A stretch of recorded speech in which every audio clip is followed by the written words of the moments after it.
I'm Lee Moore. I'm Rob Moore. And this is the Chinese Literature Podcast. Rob, today is Part 4 of our Shioji Journey to the West series. We are still journeying, 4 steps into the journey. How far are we journeying to?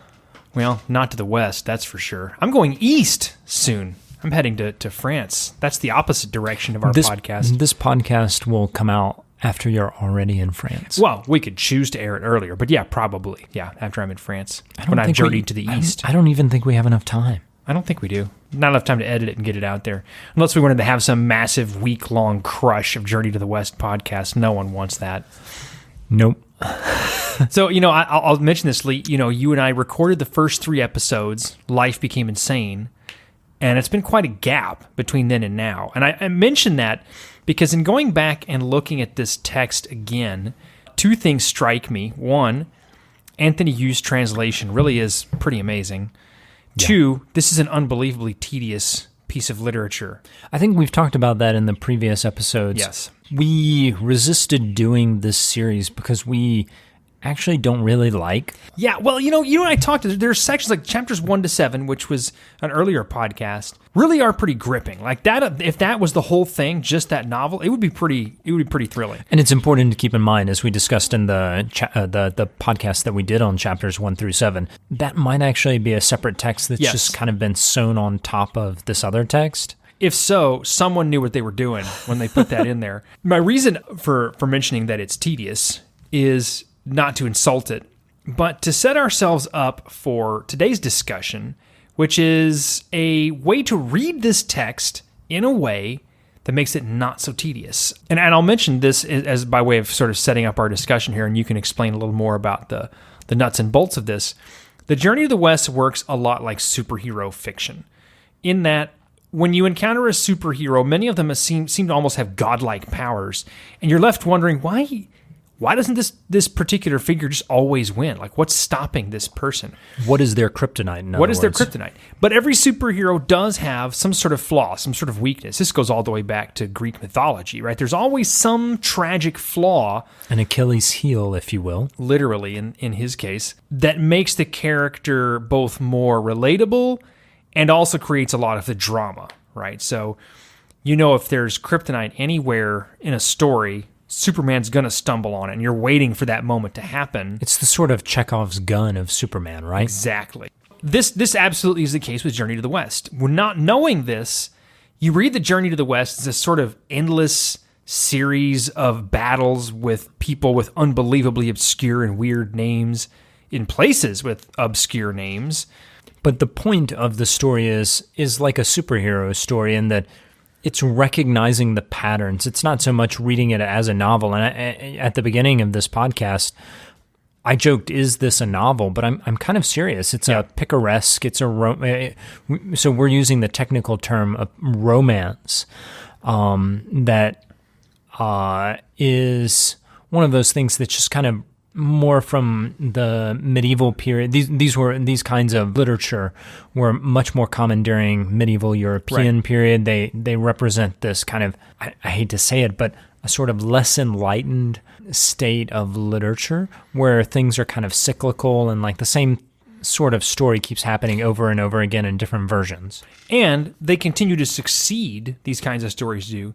In a way, it almost works like detective fiction now, because I think your comparison to superhero fiction is actually spot on. Well, and a lot of the genre, what they call quote-unquote genre fiction, continues to be so popular because people get used to a certain dynamic, and they're reading for the various ways a story kind of messes with that dynamic, or takes it in a slightly different direction, or gives you a particular villain who's a perfect foil that came out of nowhere for the superhero, stuff like that.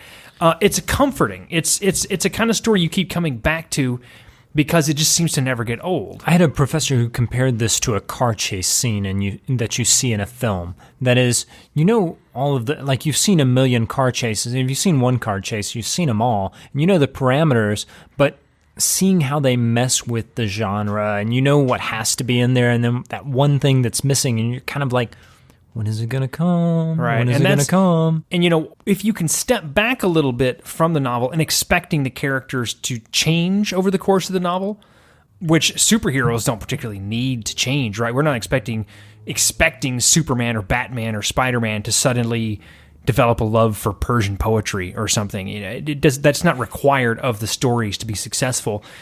When you can take that step back and realize this is a set of very similar adventures, what we're looking for is alternations in a pattern.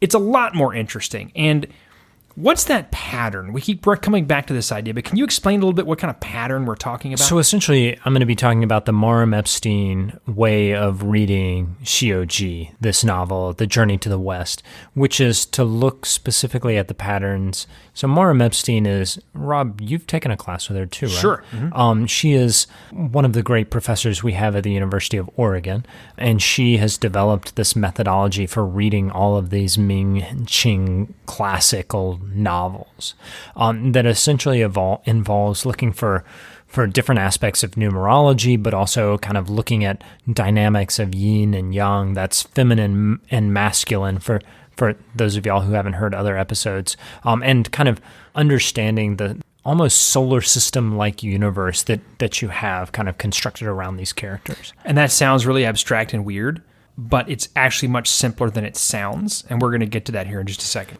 If you think about the 5 characters in the novel, you have Tong Monk at the center, and he represents the head. In terms of, like, if you think of each of the 5 characters as a part of the body, Tong Monk represents the center, he represents the head, and he has a color associated with him, yellow. That's the imperial color. So he kind of represents the government, orthodoxy, that kind of thing. Then surrounding Tong Monk, you have all of the 4 characters. So that's Sandy, Pigsy, Monkey, and the White Horse. We don't really talk that much about the White Horse and Sandy. Yeah. They're the Zeppo marks of the group. They're just there to sort of set up everybody else. Yeah, and you know, like, those characters may have kind of been added on later on in the novel's development. So the 2 main characters are Pigsy and Monkey. Pigsy sometimes being called Jubaji or 8 Rules. Monkey, he has a bunch of names. Pilgrim, yeah, a bunch of different things. But the thing you should note is that Monkey he's a fiery character, so he has a problem with his temperature, and he is associated with the color red and the direction of south and the season of summer and fall. He's also associated with metal and with the direction of west and autumn. Pigsy is associated with the colors green and red as well. He's associated more with spring and summer rather than Monkey, who's associated with summer and fall. Pigsy is more associated with east and south, and Pigsy is actually a horny character. Yep. That's his thing. So Monkey has a lot of different vices. He'll get angry, he'll pop off, he'll explode. He's arrogant. But one thing he doesn't do is he doesn't sleep around. He doesn't sleep around. He never gets horny. Nope. In any part of this novel, whereas that's pretty much all Pigsy does. Yep. And that's how Pigsy's always getting into trouble. And just in case you're wondering, calling a man a pig works exactly the same way in Chinese as it does in English. Thank you for those Saved by the Bell references, Rob. Exactly. I actually don't even think I ever watched Saved by the Bell. I've only seen clips. I moved around a lot as a kid. We didn't have Saved by the Bell in the Middle East. Now, all these associations, if you're listening to this and you're like, yeah, I don't remember any of those. We're going to put that on a chart on the website. We're going to put it on a chart, but the most important thing to remember is each of those things represents a thing that, or a motif or a time when that character is going to be strong or weak. Yeah. Or the opposite. I mean, in the opposite, it would be weak. So, for example, Monkey is associated with red. He's associated with fire because of his temper. So, every time you see water, go, uh-oh, Monkey's going to have trouble. Case in point, the chapter that we wanted to talk about today to kind of illustrate this, which is chapter 22. Called 8 Rules, who is Pigsy, also called Jubajia, 8 Rules, fights fiercely at the flowing sand river. Moxa, by order, receives Wu Jing's submission. Lots of stuff in there. But effectively, this is a great example of what we're talking about because Tong Monk, sometimes called Tripitaka, and his sort of acolytes arrive at this river. Monkey being possessed of way more abilities than any of the other characters, he looks at the river and goes, well, I could just jump right across it. That'd be easy. You, on the other hand, it's going to take way longer, and you couldn't cross it in 10,000 years. And Tripitaka goes, well, then how are we going to do it, right? And so some of the early drama is them trying to figure out how to cross, but there's a monster that lives in the river. Both Monkey and Pigsy fight the monster. Neither wins. But Monkey says specifically that he can't go near the water. Right. He says in the Anthony Hughes translation, he says on page 424, "It cramps my style." Yeah. The full quote here is 8 rules. The pig is basically asking, why do you keep interrupting my fight? Why don't you, if you're so strong, why don't you just do something about this monster? There's a little passage where Monkey, here called Pilgrim, says, "Worthy brother, in this case, I've really nothing to brag about, for I'm just not comfortable doing business in water. If all I do is walk around down there, I still have to make the magic sign and recite the water repelling spell before I can move anywhere. And even when he is in water and Monkey can take the forms of different things. He's pretty much Superman. He can take different shapes. He can fly. But when he's in water, he can usually only assume a shape that's kind of weak and like a crab or a small fish or something. Yeah. And so Monkey is also aware that he's not going to probably be able to defeat this monster on his own. And neither can Pigsy, really, though Pigsy does his best. And so when you come across this, as you're reading the novel, you immediately go, uh-oh, there's a giant river, and there's no obvious way to get across it, so Monkey's not going to be able to do a whole lot with this monster. And that kind of dynamic comes up a lot. With these characters, there is only one way fully around this weakness, and that's an appeal above to the Bodhisattva, the goddess in charge of basically making sure that they get where they're supposed to go. Which is pretty much the Deus Ex Machina right. that always occurs. They can always appeal to... And it's one of the peculiar things, if you're reading this novel, you come across this and you ask yourself, why don't they just always, at any time there's trouble, say, hey, Bodhisattva, can you help us out? Because this is, we could use some help here. One of the points of this novel is a Buddhist metaphor about teaching you to ask for help from the Buddhist forces, right? And yet, there has to be some struggle. Not only are they just simply arrogant, they don't want to ask for help, these characters don't, but they're supposed to try to realize their limits before they ask for help.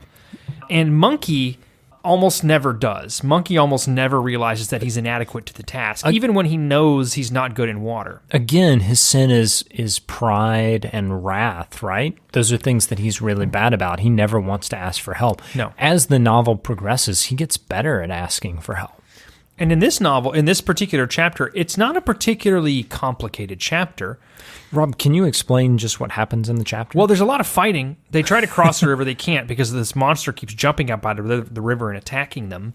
8 Rules fights. Each time 8 Rules or Pigsy fights the monster, eventually Monkey can't stand it and goes and fights as well. And neither of them ever really wins. And as the monster learns that Monkey and Pigsy are sort of able to tag team him, the monster becomes cleverer and cleverer. So in a way, Monkey's his impatience, which is another sin that he has, his impatience causes the monster to get farther and farther from being captured, which is Monkey's goal. Right, because the river, this is something else we should point out, not only is this a river, it's a freaking huge river. This river is so big, and there is so much water that Monkey's powers are way more limited. So yeah, the monster does start to flee down, so Monkey realizes he's probably not going to be able to catch it or defeat it on his own. Then, finally, he appeals to the Bodhisattva, who basically says to him, you're an idiot. Why didn't you come to us with this earlier? Because that monster in the river was a creature that we swore to serve the Tong monk years ago. If you had simply said to the monster, we serve the Tong monk back there, we're going in search of the scriptures, he would immediately have helped you to cross and walked with you the rest of the way. But because you're arrogant... How Monkey could have known that is never really explained in the text. But during the fight scene, there is kind of this comedy of errors where the monster is like, hey, tell me your name, and he's like, no, my name. Yeah. Let's fight. I mean, it's kind of this weird scene that only really makes sense after Monkey goes and learns that he should have just asked for the monster's name. Monkey, for most of the novel, appears to have almost limitless powers, But here he comes up against a force that is his opposite, and there's so much of it, he's almost helpless to defeat it.